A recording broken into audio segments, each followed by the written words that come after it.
Hi, welcome to Property Time. I'm Sarah Morrow, Realtor with South State Peak Realty. Today I'm speaking with Brooke Colvin, who has been a loyal Farmers Insurance employee for over 12 years. She's also a homeowner's insurance expert. She started out answering phones, directing questions to their respective authority on topics, and now she is that authority. She advanced to sales and then to office management before taking over an entire book of business for a retired agent. As if that's not enough, Brooke hails from Alamosa. She's been married for over 7 years now. She's a true Firestone family woman as the mother of a 4, a 2, and a 1-year-old. She and her husband own their home. They love camping in very remote parts of the state. And she has a very sophisticated palate for a good craft beer. She competed in 4-H growing up, and she was known for showing sheep, and she could shear a lamb perfectly in under 20 minutes. Because she's so efficient, she's highly attentive to her clients' needs and their unique situations, even with the demands of a family. And she knows what it's like to prevent hardship and overcome obstacles. Please join my discussion today with educator, community servant, cancer-surviving warrior, and client lover Brooke Colvin as we help you better understand and insure your greatest asset.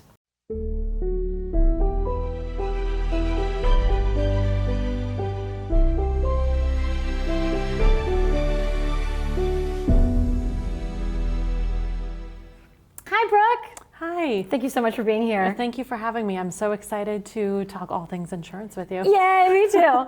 Let's launch right in with, why don't you tell us a little bit about like your role, Farmers Insurance, what you love about your job, and what you're most excited, especially right now, about educating your clients on. Absolutely. So I am the owner of Farmers Insurance. I'm also a licensed producer within the agency, so I do a lot of the sales stuff. I am so excited right now with all of the home insurance questions that have come up from the recent Marshall fires. There's so much for people to learn, and I'm excited to help people go through that and learn the coverages that they need. Yeah, what a tragedy. It does seem timely that we're discussing this because we sort of forget about our policy until we really get forced to think about it. Yeah. So it's really horrible for those folks, but like you said, it's an opportunity to learn and grow and move forward. And I appreciate you being here to share that with us. I've noticed the word uninsured has become not only a concern, or underinsured, I guess I should say, because nobody's really uninsured, but underinsured is a huge concern right now, and it's almost even a buzzword. When you hear, oh my gosh, we're underinsured, are you thinking, yeah guys, I've been telling you that for years. Like, yes, you're very underinsured, and us agents have been trying to get that through your heads. Yeah, it's something we go through, telling people this is what we recommend. Here's kind of what the county assessor's giving out as what your insurance coverage should be. It's important to keep in mind that we don't necessarily cover the land or the inflation of the home market because Colorado's crazy. Ever. Like those aren't, right? Land and depreciation just are off the table. Yep. Okay. Because it's not something that you're going to lose should you lose your home. Sure. So we like to look at the county assessor and kind of based off of that, we come and say, okay, this is what we recommend you should have. With the recent fires, though, we're finding that there's not a lot of builders in the area, and there's thousands of homes that need to be rebuilt. So the builders are coming in and charging what they want to charge. So the price per square footage has actually gone up, which we're finding a lot of people then at that point become underinsured or not insured at all, and they might only get a third of their house, as opposed to if it was only their house that burned down, they might be able to replace their home for what their coverage is. So I see. So without getting too deep into the weeds about your specific product offerings and specifically what the builders are covering right now, can you at least give us a sense? Let's take a giant step back. What is replacement cost coverage? What is guaranteed replacement cost coverage? And what is actual cash value coverage? I know those are the three main ones, and every agency is a little bit different. Can you at least start there for us? Absolutely. So I'm going to start with actual cash value. Okay. Because it's the one I don't think you should have. You should have replacement cost. But the actual cash value, what it is if your home was built in 1970 and it's now 2022, your home is old. And if you have actual cash value, the claims adjuster is going to come in and say, okay, your home was built in 1970. We're now in 2022. It's this many years old. Here's the value it would take to replace it. But now, because your actual cash value, we have to deduct the years old it is, minus your deductible, and you're going to be left with a small check, which isn't going to build you anything. So that money is going to come out of your pocket to build your home. Got it. Extended replacement cost basically means that we're going to give you the dwelling amount. So if your home is insured for $500,000, we're going to give you that $500,000, and then the extended replacement cost for my agency is either 25% of the $500,000 or 50%. So if you have the 25% in total, if you have a total loss, you're going to have $750,000 to rebuild your home on a $500,000 home. So that's a good option. The best option out there is guaranteed replacement cost, because that means if you have a $500,000 home, dwelling insurance coverage wise, and you have that guaranteed replacement cost, we are going to pay whatever it takes to rebuild your home. So if a builder comes in and says it's going to be $2 million to rebuild your home, we're going to pay that $2 million. Got it. Now, when you say 500,000 dwelling, that's a type of coverage that I might have. That's not necessarily that the value of my home today is 500,000, right? Correct. So how we come to that number, we have a system within our quoting system that says, okay, how many bedrooms do you have? How many bathrooms do you have? Is it 2-story, 1-story, brick, siding, veneer, all those property details. We put in all that information and our system gives us a number. So that's roughly an appraisal process that happens to get to the dwelling coverage. Then you get the guaranteed replacement on top of the dwelling coverage that you have. Yes. I see. And that's how you arrive at, we will cover up to $2 million or infinity, the what it takes to replace it. Exactly. Now that's the rebuilding part. I've heard it's like the 3 R's in my mind. There's rebuilding, there's replacing, and then there's renting, right? Like, let's be honest, if my house burns to the ground today, I need to do all 3. Yes. I need a house, but I need the stuff in my house, and I need to rent somewhere because I don't have a house, right? Yes. I mean, yes. So content-wise, contents is going to be, if you took your house, turned it upside down, everything that fell out would be considered in those contents. Okay. Most of the time, policies are replacement costs for those. However, it can be actual cash value. So that's something you would need to dig on to find out what you have. But replacement cost, we will pay to replace those items. So your TVs, your furniture, your clothing, your silverware, computers, musical instruments, those type of things. Like all personal property. All personal property. Whatever I can dream up. Whatever you can dream up. Man. Would be in your contents, and those are usually replacement costs. As far as renting goes, a lot of policies have some minimal coverage built in. It's called additional living expense or loss of use coverage. So what this is it's an amount that you have to go rent somewhere else in the time where you are not able to live in your home. So if it's a total loss, if you have a claim that it's deemed unlivable for you to live there while they're fixing it, those are going to be times where you need that additional money. And so that will go towards renting a new place, utilities at a new place, even food at the new place. Oh, wow. And that's all going to be out of your pocket if you don't have it, on top of having a mortgage for your home that you're rebuilding or replacing. Right. And that is probably the most stressful part for people who are victims of the current Marshall issue is not only do I have no home for my family, but I still have a mortgage. I still have to pay it every month. I've got these payments, I've got these utilities, and I've got to go find a place to rent. It's crazy. It's like tripling your bills overnight. Yes, a matter of 20 minutes. It's insane. Right. So how do I know, if I haven't looked at my policy for a while, how much I'm covered for? And God forbid a fire happened in my neighborhood, that's gonna spike my premiums, right? So it will. We've had a couple of big fires in the last 2 years in the area, the Marshall fire being the most recent. The zip codes where the fires are happening are going to see a really high premium increase, unfortunately.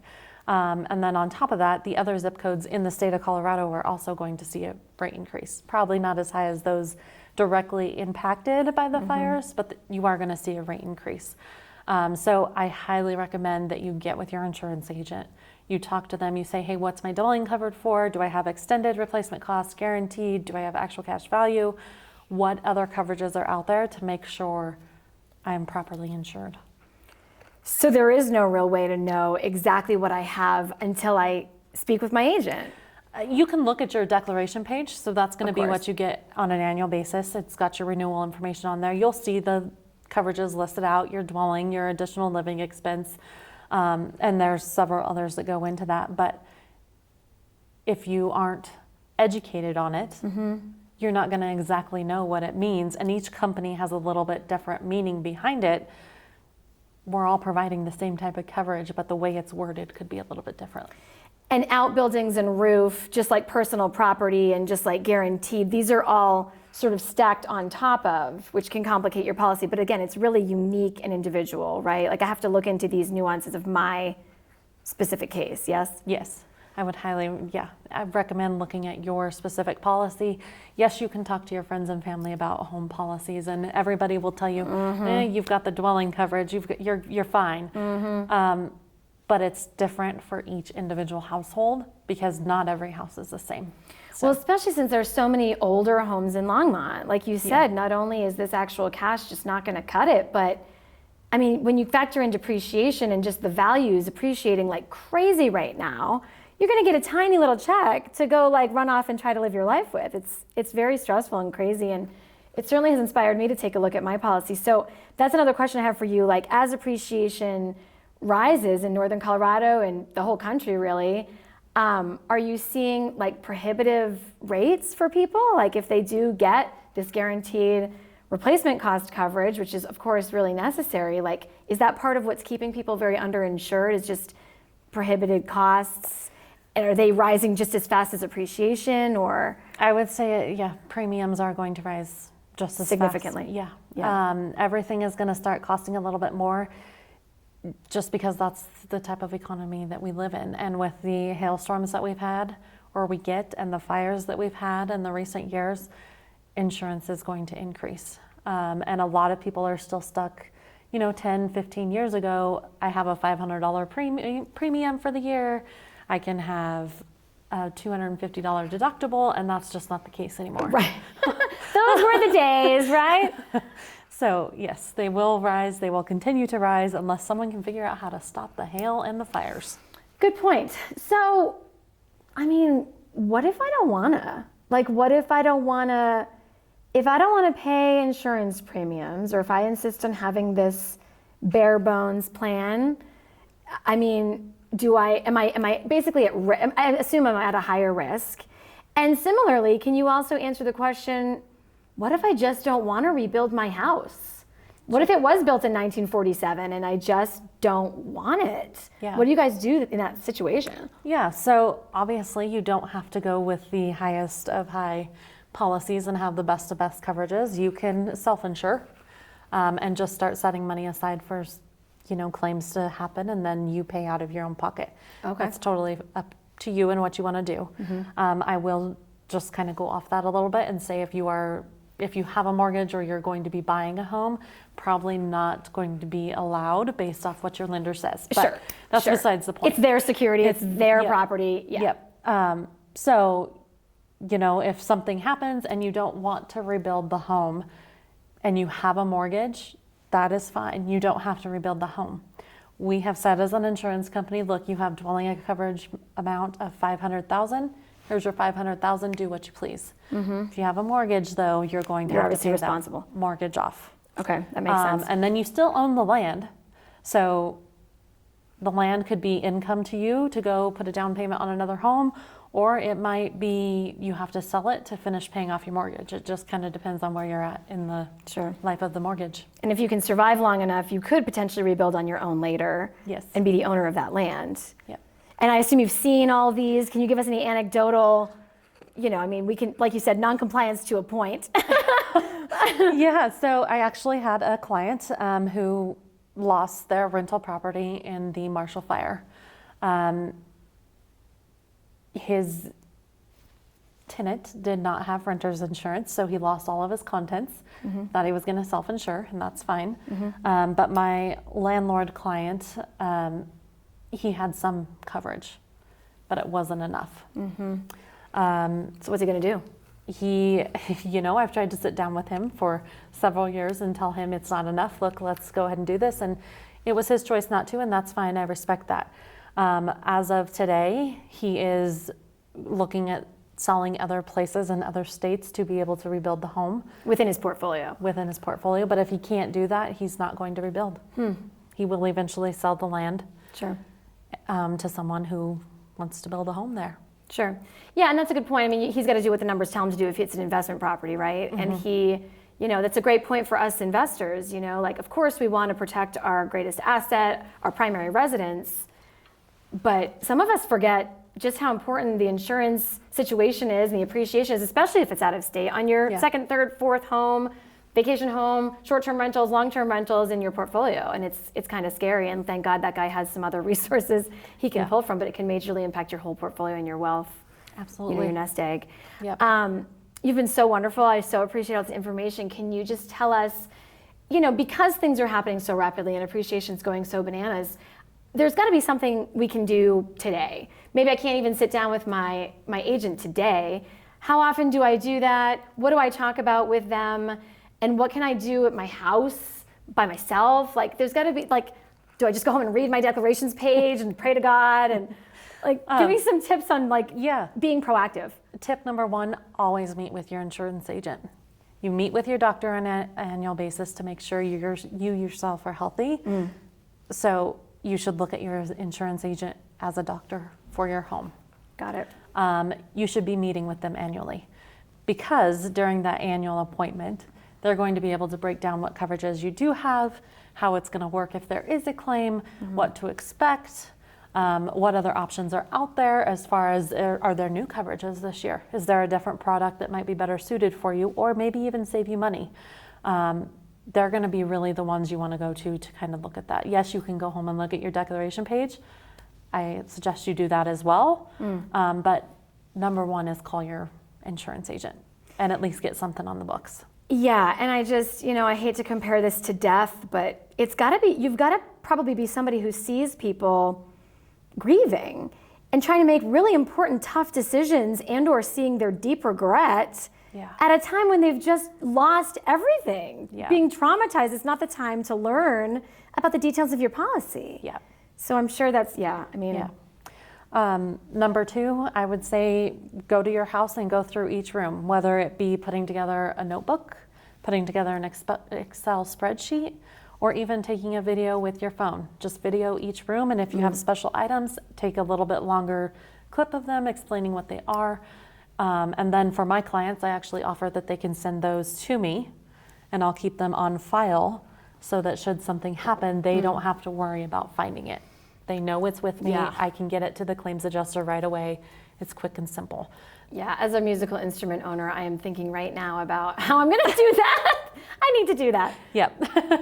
Very important to have those things documented. Because even the video in my archives could get completely lost, right? And then I'm trying to remember all the things I owned and the brands of my jeans and my computer monitor. Yeah, it sounds very stressful, but that's a great idea. So then you step in and help us evaluate or value that later. Yep. So once you do that, obviously I'll watch the video if they send it in to me, or I'll look at their list and say, hey, okay, I think this is kind of a high priced item, high replacement cost, whatever it may be. Let's get it appraised so that we know exactly what it's worth.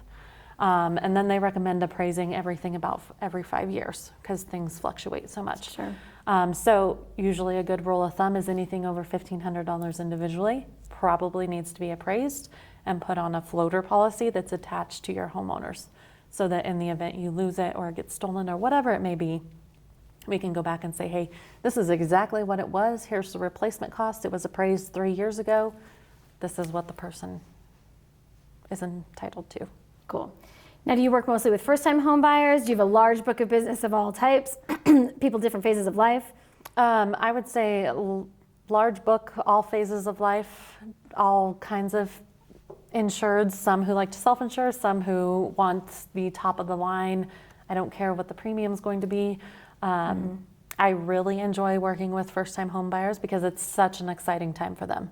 They just went under contract. They're going to be moving into a new home that's theirs. They're going to be building equity. I would say those are my favorites. The other ones I've kind of migrated into are mountain homes. So not a lot of companies will do mountain homes, and I've found a market to do that in. Cool. Especially the higher value mountain homes. Good for you. Is it high risk? High risk. Scary? Super high risk. Premiums aren't cheap, but that's kind of what you get for wanting to live in the mountains. Houses are gorgeous, but just being able to break it down and say, this is the coverage you need. We need to get the fire department involved because now we have to know how many tankers and pumpers and a whole bunch of stuff goes into it, and it's super exciting and fun to be able to learn about all that. Yeah. Well, I love your hunger for knowledge. I love your hunger for teaching and educating. That's kind of what I want to do on this show. How can people reach you and pick your brain? Yeah, so you can contact me on my office number, which is going to be on here, but it's 303-776-3118, or you can send me an email at brookecolvin@farmersagent.com.